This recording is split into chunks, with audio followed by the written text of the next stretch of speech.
Hello friends, welcome to polytechnic पाठशाला।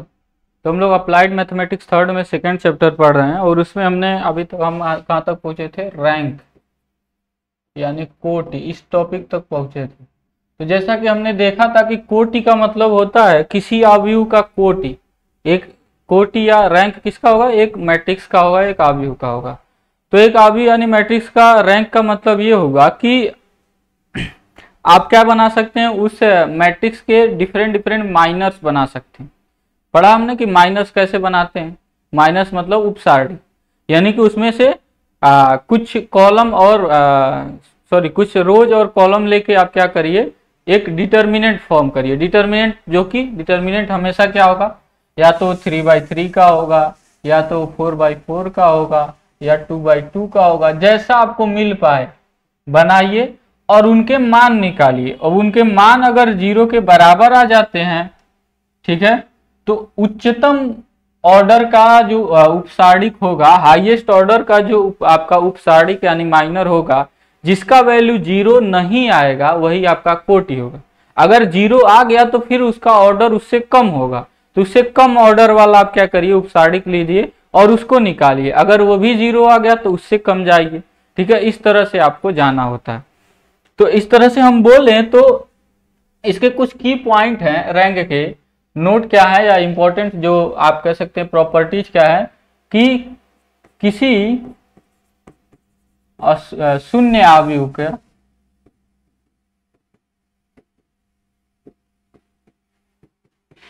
Rank यानी कि कोटि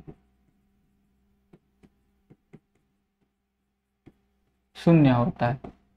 तो शून्य अवयव होगा तो उसका तो शून्य होगा, क्योंकि कोई भी सारणिक नहीं मिलेगा जो कि शून्य न हो। कोई भी उपसारणिक नहीं मिलेगा जो कि शून्य न हो। हर कोई शून्य ही होगा, यानी उसका मान 0 के बराबर होगा। दूसरा चीज ये है कि जो रैंक होता है किसी मैट्रिक्स का, वो कहां से कहां वेरी करता है? वो वेरी करता है मिनिमम ऑफ, यहाँ पे नहीं, यहाँ पर तो 1 होगा, ठीक है, और मिनिमम ऑफ m, n, यानी m और n में से जो कम होगा उसके बराबर होगा या 1 से बड़ा होगा किसी अशून्य अवयव के लिए। अशून्य यानी नॉन जीरो है।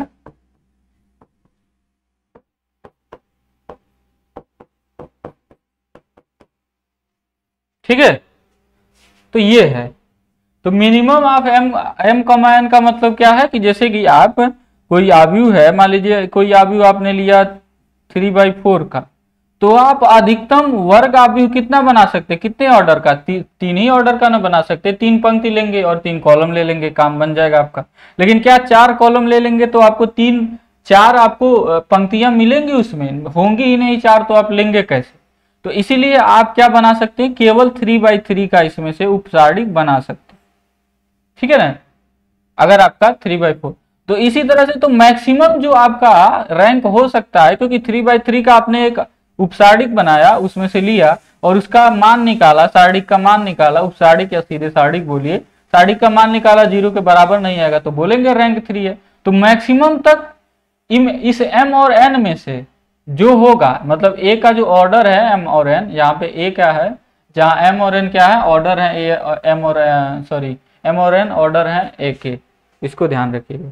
ठीक है, ये हो गया। इसके बाद कोई अवयव है और उसका परिवर्त अवयव है, दोनों का रैंक जो है समान होता है। ठीक है, और इसके बाद एक और प्रॉपर्टी है कि एलिमेंट्री ऑपरेशन के बाद अवयव का रैंक बदलता नहीं। यानी आप कितना भी एलिमेंट्री ट्रांसफॉर्मेशन कर लीजिए, अवयव का रैंक नहीं बदलता। यानी कितनी भी संक्रियाएं अभी तक हम लोग जो कर रहे थे करते रहिए, अवयव का रैंक नहीं बदलता है। चाहे बाई रो करिए, चाहे बाई कॉलम करिए, कैसे भी करिए। ठीक है, तो ये कुछ इंपॉर्टेंट पॉइंट्स हो गए इसके लिए। अब कुछ क्वेश्चन और करवा देते हैं अवयव के रैंक निकालने से रिलेटेड, ताकि आपको समझ में आ जाए। इसके बाद फिर आगे हम लोग पढ़ेंगे 2 और तरीके। ठीक है, दो और तरीके जिससे रैंक हम निकाल सकते हैं। तो एक ही तरीका नहीं है, दो तरीके और हैं रैंक निकालने के, ठीक है। और आप कह सकते हैं डेफिनेशन भी अलग है।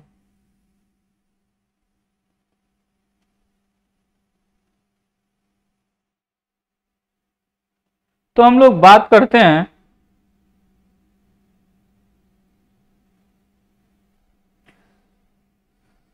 एक क्वेश्चन लेते हैं और उसको बताते हैं हम आपको। तो एक क्वेश्चन है 122 212 221। एक अभी ए दिया है बाइरो 122 212 22, सॉरी क्या है देख लेता हूँ एक बार मैं फिर से। 212 221। अब इसका पूछ रहा है कि रैंक निकालिए। आप रैंक को इससे रिप्रेजेंट करते हैं चाहे इससे रिप्रेजेंट करते हैं, आप जिससे करिए। तो इसका रैंक निकालने के लिए हमको क्या करना होगा? सबसे बड़ा उपसारणी क्या होगा? यही तो होगा 122 212 और 221। इसको निकालेंगे तो क्या होगा? 1 पंक्ति और स्तंभ छोड़ देंगे, यहाँ पे होगा गुणा 1, यहाँ पे होगा -4। ये आपको करने आना चाहिए, ठीक है।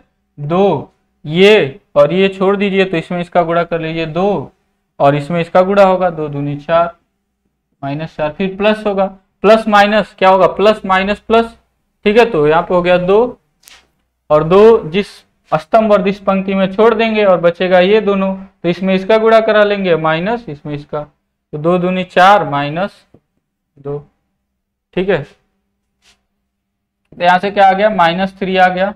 यहाँ से क्या आ गया? -2 और यहाँ पे गुणा होकर +4 हो जाएगा क्योंकि माइनस है पहले से ही, और यहाँ पे हो गया 2 दूनी 4। तो 4 4 8 में से 3 घटा 5 जो कि 0 के बराबर नहीं है, इसलिए इस रैंक का जो सॉरी इस आव्यूह का रैंक जो होगा वो कितना हो जाएगा? 3 हो जाएगा, क्योंकि ये जो उपसारणिक है वो 3/3 का है। किस ऑर्डर का है? 3/3 ऑर्डर का है, ठीक है। बस हो गया। ऐसे ही और भी क्वेश्चन कर सकते हैं हम लोग। तो एक और क्वेश्चन लेते हैं।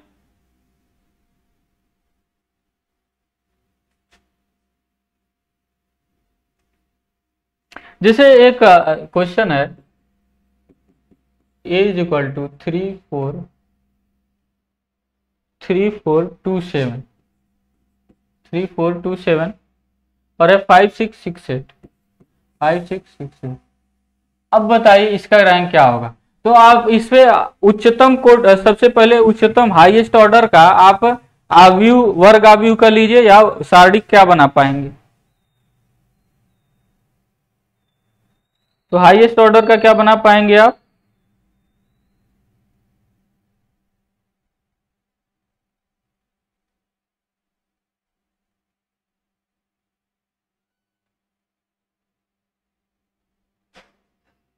तो हाईएस्ट ऑर्डर का देखिए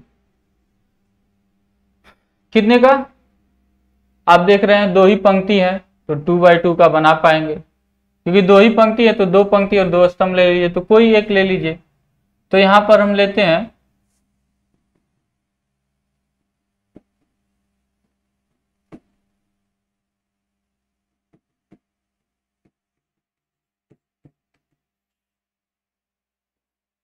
3 4 5 6। जब करते हैं तो 18 - 20 है ना, 5 चौके 20 36 18। तो ये कितना आ गया? -2 जो कि 0 के बराबर नहीं है, इसीलिए इसका रैंक क्या हो जाएगा? 2 हो जाएगा, क्योंकि ये कितने का है? 2/2 का। एक और सवाल ले लेते हैं हम लोग।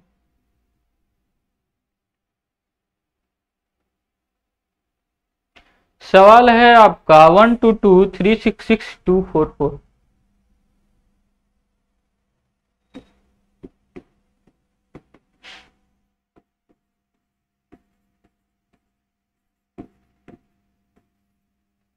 इसका पूछा जा रहा है रैंक निकालिए। तो सबसे पहले देखिए कि ये 2 कॉलम बराबर हैं। सबसे पहला डिटर्मिनेंट निकालते हैं, यानी कि कहने का मतलब 3/3 का उपसारणिक।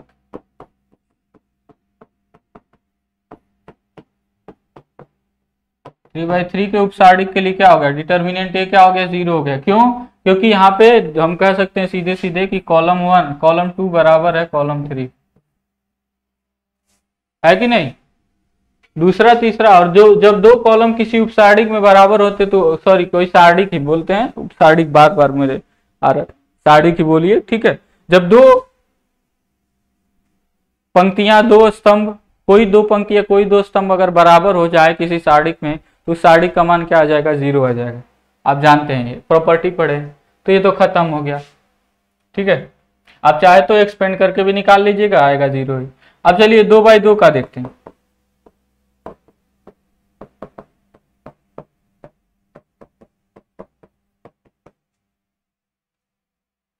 कोई भी 2x2 का ले लीजिए, 1 2 3 6, ठीक है। तो इसमें आपको दिख क्या रहा है, 6 में से 6 घट गया 0, सभी के सभी 0 आएंगे। आपको दिख रहा है 3 2, इसी से ले लीजिए आगे, 3 2 6 4, क्या हो गया 12 - 12 0। इस तरह से इसका और इसका ले लीजिए, तो 1 2 2 4, ये भी क्या आ गया 0। और इसी तरह से आप सब निकालेंगे। अब इससे बनाएंगे तो देखिए same column, same same same same, सब जितने 2x2 के होंगे सभी के सभी क्या हो जाएंगे, सभी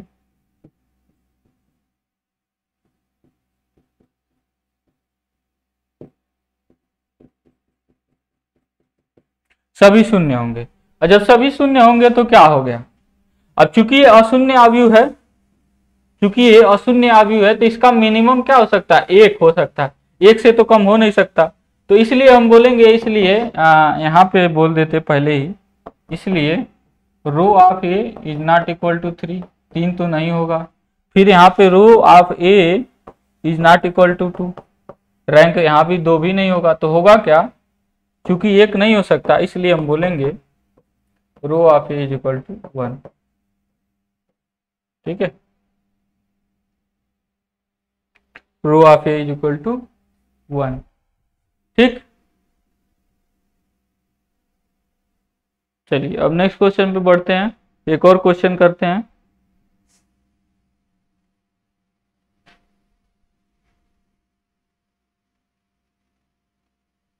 अब रहने देते हैं, बहुत हो गया आपके लिए, अब आप लोग लगाएंगे अपने मन से।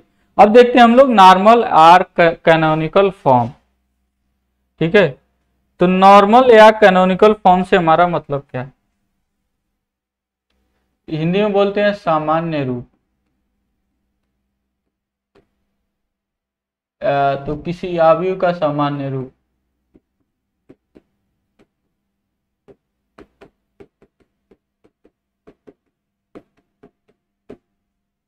इंग्लिश से बोलते हैं नॉर्मल और कैनोनिकल।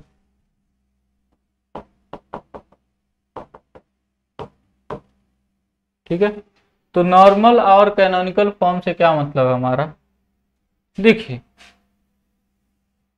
कि अगर किसी आव्यूह को इन सभी रूपों में आप बदल सकते हैं, दिखा सकते हैं, तो उसको नॉर्मल या कैनोनिकल फॉर्म बोलते हैं। जैसे हो गया ये IR0, अभी बता रहे हैं इनका क्या मतलब है।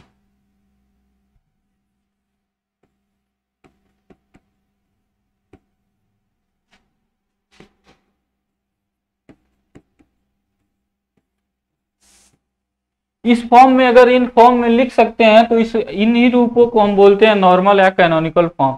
इन रूपों से क्या मतलब है कि एक आव्यूह है, जैसे मान लीजिए यहाँ पे कह रहे हैं कि I2, यहाँ पे कह रहे हैं कि 2/2 का क्या करते हैं, एक इकाई आव्यूह है, तो इसको ऐसे लिखेंगे। तो उसका मतलब ये है, यानी ये जो है ना एक्चुअली में क्या है I2, यही है। इसका क्या मतलब है, तो इसका मतलब ये है कि मान लीजिए 1 0 0 1, ठीक है, आ गया एक, और फिर एक्स्ट्रा एक रो आ गया, एक कॉलम आ गया सब, ठीक है। मतलब हमको क्या मिला, एक 2/2 का एक आइडेंटिटी मैट्रिक्स मिला यानी इकाई आव्यूह, बाकी एक जो कॉलम था वो क्या आ गया, 0 आ गया, ठीक है। तो इसको हम क्या बोलेंगे, ऐसे बोलेंगे I2 0, जो एक्स्ट्रा कॉलम है उसको लिख लेंगे। इसी तरह से यहां पर बात करें, यहाँ पे इस फॉर्म से मतलब हमारा है 1 0, ठीक है, 0 1 और 0 0। तो इसका मतलब एक एक्स्ट्रा रो आ गया, बाकी ऊपर देखा जाए तो बस I2 है, तो इसको हम ऐसे लिख लेंगे, ऊपर I2 नीचे एक एक्स्ट्रा रो आ गया, उसको 0 लिख लिया। इसी तरह से ये भी कुछ ऐसा ही है कि आप इसको लिखते हैं 1 0 0 0 1 0 0 0 0। इसका मतलब ये हो गया कि यहाँ पे क्या आया, आपको ऊपर यहाँ पर तो I2 मिल गया, लेकिन एक एक्स्ट्रा नीचे रो भी मिल गया जो 0 है, और इधर की ओर एक कॉलम भी मिल गया 0 है। तो इसको ऐसे दिखाने के लिए इसको पूरा बना लेंगे ऐसे 0 I2 0 0 मीन्स कहने का मतलब जितना आपको इकाई अभी मिल पा रहा है उतना बनाइए, और बाकी सब 0 0 और जैसे हैं वैसे रख दीजिए, ठीक है। तो इन्हीं को बोला जाता है नॉर्मल आर कैनोनिकल फॉर्म। अब ये नॉर्मल आर कैनोनिकल फॉर्म जो होते हैं, इनसे हम कैसे रैंक निकालेंगे? तो आप लिखेंगे किसी आव्यूह का सामान्य रूप, किसी आव्यूह को सामान्य रूप में कहेंगे यदि आव्यूह को निम्न रूपों में निम्न तरह से लिखा जा सकता है, तो ये लिख लेंगे। उसके बाद बात करेंगे, तो यदि कोई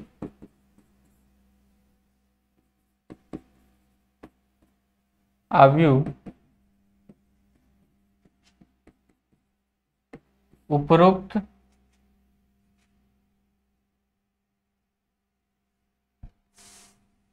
कैनोनिकल फॉर्म में है या नॉर्मल फॉर्म में है, नॉर्मल रूप में है, तो जो इसमें आर है ना, आर जो है, जो रैंक आर जो है वही क्या कहलाएगा, तो जो रैंक ऑफ मैट्रिक्स कहलाएगा, यानी आव्यूह का कोटि जो होगा वो आर के बराबर होगा।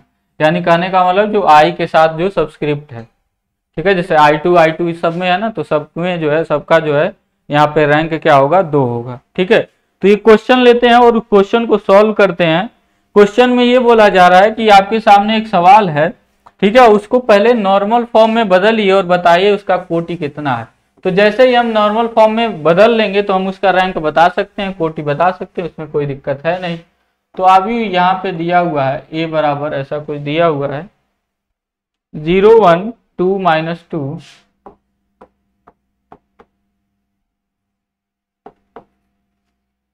ठीक है, और दिया 4 0 2 6 और साथ ही साथ दिया हुआ है 2 1 3 1। तो इसको हमको बदलना है, ठीक है, नॉर्मल या कैनोनिकल फॉर्म में। तो इसके लिए हमको क्या होना चाहिए, यहाँ पे 1 होना चाहिए, ठीक है, इधर से बनना चाहिए, ये जो ऊपर से बनना चाहिए आइडेंटिटी मैट्रिक्स, इधर के सब 0 होने चाहिए। तो आप सोचिए आइडेंटिटी मैट्रिक्स अगर आप बनाना जाएंगे, यहाँ पे बनाएंगे, तो सबसे क्या है, सबसे सबसे जरूरी चीज ये है कि जो भी वर्ग इकाई आव्यूह होता है, वर्ग आव्यूह होता है। तो इसमें देखिए 3 अगर पंक्तियां तो 3 ही कॉलम हो गया, नहीं ये तो 0 होने वाला है। तो सबसे पहले यहाँ पे 1 लाइए और इन सबको 0 बनाने का कोशिश करिए। तो हम क्या करते हैं, इसके इक्विवेलेंट चेंज लाते हैं, ठीक है, और यहाँ पे जो ऑपरेशन होने वाला है उसको हम क्या बोल रहे हैं, C1 इंटरचेंजेज इंटू C2, यानी C1 C2 को इंटरचेंज कर लेते हैं। तो यहाँ पे हो गया 1 0 1 और यहाँ पे हो गया 0 4 2 2 2 3 और -2 6 1 हो गया। इसके बाद क्या कर रहे हैं हम, इसके बाद R1 में से R3 में से R1 घटा ले रहे हैं, यानी हम क्या लिख रहे हैं, R3 changes into R3 minus R1, ठीक है। तो घटाएंगे तो क्या होगा, इस R3 में से R1 घटा रहे हैं, R3 को चेंज कर रहे हैं, तो ये तो वही रहेगा, R2 भी वही रहेगा, इसमें से घटा रहे हैं तो ये हो गया 0, ये क्या हो गया 2, और ये क्या हो गया 3 में से 2 घटा 1, और 1 में से -2 घटा तो क्या हो गया 3, ठीक है।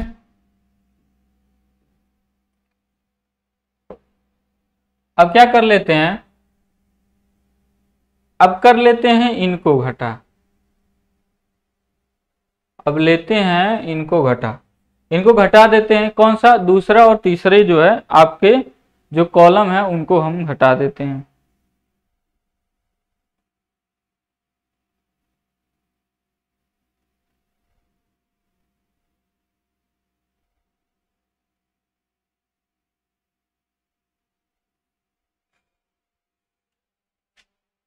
ठीक है, ऊपर के हम अवयवों को पहले जीरो बना लेते हैं। ठीक है, तो ऊपर के अवयवों को कैसे हम जीरो बनाएंगे, ध्यान से देखिएगा। C3 changes into C3 minus C1, sorry C3 minus 2C1, and साथ ही साथ C4 को भी चेंज कर लेते हैं। C4 चेंजेज इनटू, यहाँ -2 है, यहाँ पे 1 है, तो जोड़ लेंगे तो काम बन जाएगा। यहाँ पे 0 0 है तो फर्क नहीं पड़ेगा। देखिए ज्यादातर उसी का इस्तेमाल करते हैं जिसमें एक ही केवल हो और बाकी 0 हो, बहुत फायदे में हम रहते हैं। C4 changes into C4 plus 2C1, इसको प्लस में कर लेते हैं, इसको माइनस कर लेते हैं, काम बन जाएगा। तो देखिए यहाँ पे ये तो है वही, ये चेंज हो रहा है, तो 2 इसमें 2 का गुणा करेंगे, 2 से घटाएंगे तो क्या होगा 0, यहाँ पे हो जाएगा 2, यहाँ पे हो जाएगा 1, और यहाँ पर क्या हो जाएगा, जोड़ेंगे जब इसमें 2 का गुणा करिए, +2 -2 क्या हो गया 0, इसमें कुछ भी गुणा करिए घटाइए 6 ही आएगा, यहाँ पे 3 ही आएगा। अब देखिए इतना तो हो गया हमारा काम आसान। अब ये भी 0 कर सकते हैं हम, देखिए ध्यान से, अगर इन दोनों में ये तो 0 है ही, इसमें 3 का गुणा कर दें तो और इसमें से घटा दें तो कॉलम जो है कौन सा वाला, ये वाला कॉलम खत्म हो जाएगा, है ना।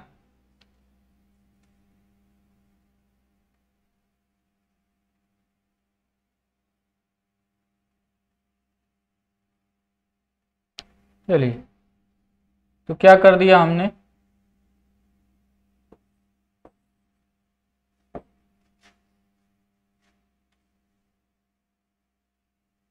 और क्यों ना हम एक साथ करें। एक साथ करने के लिए एक काम कर देते हैं, पहले एक काम करते हैं,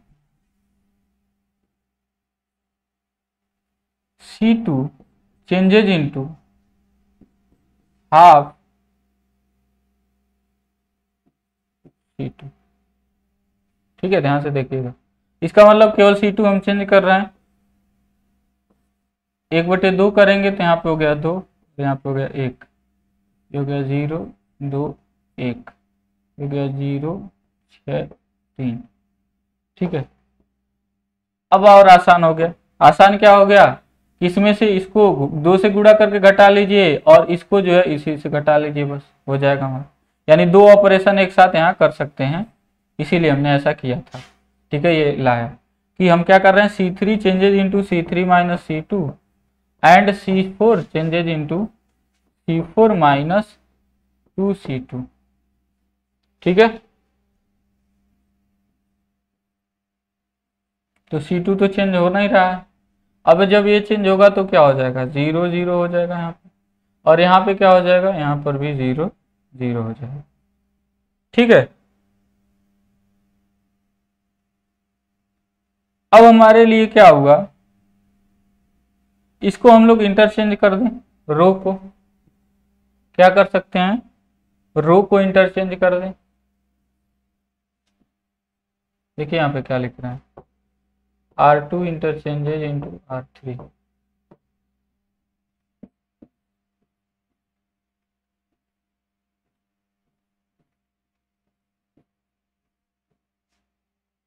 और इसके बाद इसको भी 0 बना सकते हैं हम बहुत आराम से। क्या हम कर दें कि R3 changes into R3 minus 2R, फिर क्या होगा, फिर हुआ 1 0 0 0 0 1 0 0, ये चेंज हुआ। 2 का गुणा करेंगे, 2 में से घटाएंगे 0 हो जाएगा, 0 है। फाइनली हमको मिला क्या, कैनोनिकल फॉर्म मिल गया। इधर से देखा जाए तो 2/2 का क्या है, ये I2 है। बाकी देखा जाए तो नीचे 1 है, यहाँ पे 1 है, यहाँ पे 2 है। ठीक है ना, तो 2 बढ़ा लेंगे, कोई बात नहीं। तो इस तरह से कुछ बना, तो ये नॉर्मल या कैनोनिकल फॉर्म में हो गया। ठीक है, तो इस तरह से बोलेंगे, इसलिए रो ऑफ ए यानी कि रैंक जो होगा ए का वो कितना हो जाएगा, 2 हो जाएगा, क्योंकि यह क्या मिला, I2 मिला। तो इस तरह से इसको बोलते हैं नॉर्मल या कैनोनिकल फॉर्म, और इसको ऐसे आप चेंज करेंगे, करते करते आप आएंगे, ऐसे चेंज कर पाएंगे तो आप बन जाएंगे स्मार्ट, यानी कि आप ये सवाल लगा लेंगे। ठीक है, तो ये हो गया आपका नॉर्मल या कैनोनिकल फॉर्म के माध्यम से। ठीक है, तो आप लोग और सवाल इस पे करिएगा, बस इस क्लास को हम यहीं तक रोक देंगे इस आज के लिए। ठीक है, अब आगे देखेंगे हम लोग नेक्स्ट क्लास में एकलन फॉर्म। ठीक है, जिसको बोलते हैं हिंदी में अवयव का सोपानक रूप, सोपानक यानी एकलन फॉर्म। ठीक है, हम आपकी किताब में जैसा दिया वैसे भी बताएंगे और कुछ अलग तरीके से भी बताएंगे कि कैसे आप आसानी से याद रख सकते हैं एकलन फॉर्म को। ठीक है, आपके किताब वाला तो बता ही देंगे, आप उसको रटना होगा रटिएगा, नहीं तो समझने के लिए आपको एकलन फॉर्म बहुत इजीली बता देंगे। ठीक है, फिर कोई बात नहीं, मिलते हैं तब नेक्स्ट क्लास में। आज के लिए दीजिए इजाजत। Thank you.